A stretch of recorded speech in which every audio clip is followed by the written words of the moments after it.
Finally, the world is fortunate that we have vaccines for preventing COVID.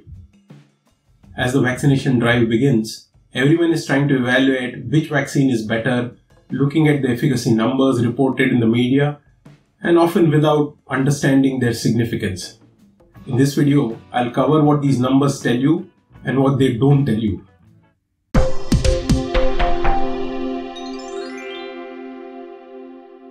So let's begin this health session.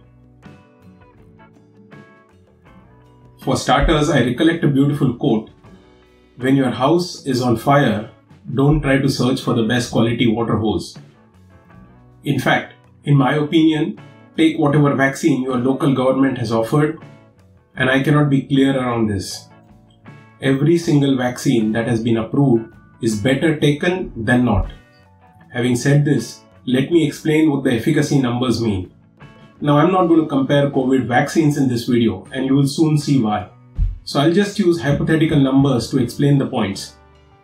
Now, if a vaccine is 90% effective, it does not mean it will prevent 90% of the people from getting infected.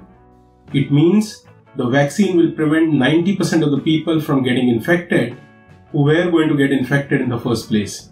Got it? For example, if 10 out of 1000 unvaccinated people were going to get infected, now 90% less of those 10 will get infected if all these 1000 are vaccinated. In other words, only 1 instead of 10 would get infected out of these 1000 people who were given the vaccine. Now you may ask, how to decide on who has got the infection? After all, many people don't get any symptoms. So how do you keep checking thousands of people on a daily basis in the trial? Exactly. Most trials have some arbitrary way to decide whether the person is infected or not. Some vaccine guys need one mild symptom and a positive COVID report for the confirmation of the infection.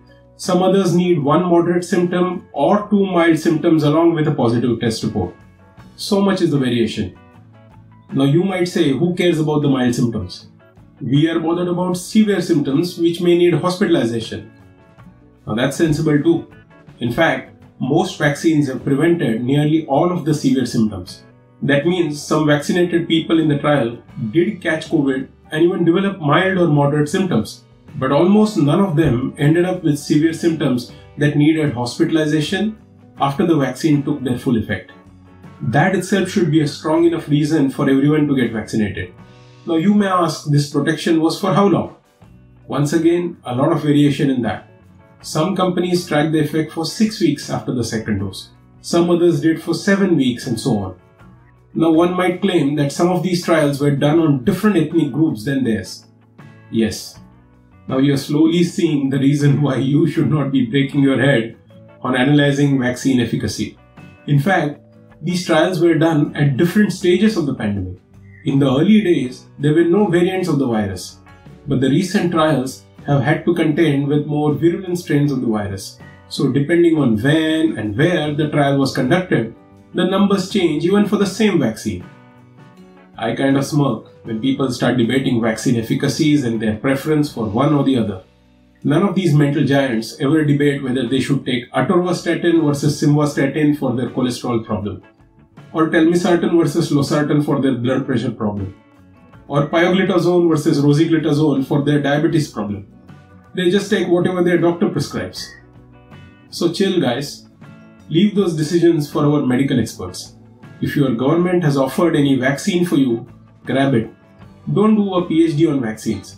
And for the reasons that I explained, you are not likely to understand much from the numbers anyway. In fact, we are really lucky to have COVID vaccines so quickly that are so effective. Once I was offered ice cream for desserts after a dinner. When I asked what choice I had, I expected to hear chocolate or strawberry or butter pecan. But the host jokingly said, the only choice you have is to have or not to have. So is that the only choice with the vaccines for us? To take or not to take? I'm afraid that is not the case either. Some folks are debating that they don't want to have vaccines. Now if you smoke, that is your privilege. If you drink alcohol, that is your privilege too. But if you drink alcohol and drive a car, that is not your privilege. You might just kill my family if you crash your vehicle into mine. So if you drink and drive, you should be rightfully put behind the bars. Ditto for the vaccine. If you don't take vaccine and kill yourself, that is your privilege. But if you don't take vaccine and end up infecting someone in my family, you should be put behind the bars. Remember, vaccines don't give 100% protection. They just reduce the chance of catching COVID. So if there are folks moving around in the society who have chosen not to get vaccinated, they may end up infecting seniors in your family and mine. They carry the transmission risk. Our lives are at risk as a result of their ignorance or arrogance, and we should not be allowing them that option. Recollect the polio vaccine. The only reason your child will run a risk of polio is if someone else has not given polio vaccine to his child. There is no other way that virus will transmit to your kid. So go grab whatever vaccine comes in your name when your turn comes. We have suffered enough for a year. Let's make the world a safer place together once again. I hope this information was useful to you. If you like it, please forward the link to this video to others and click in the like button below.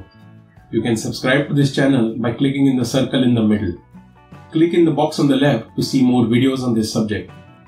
Remember, ignorance is a very bad idea when it comes to staying safe. Thank you.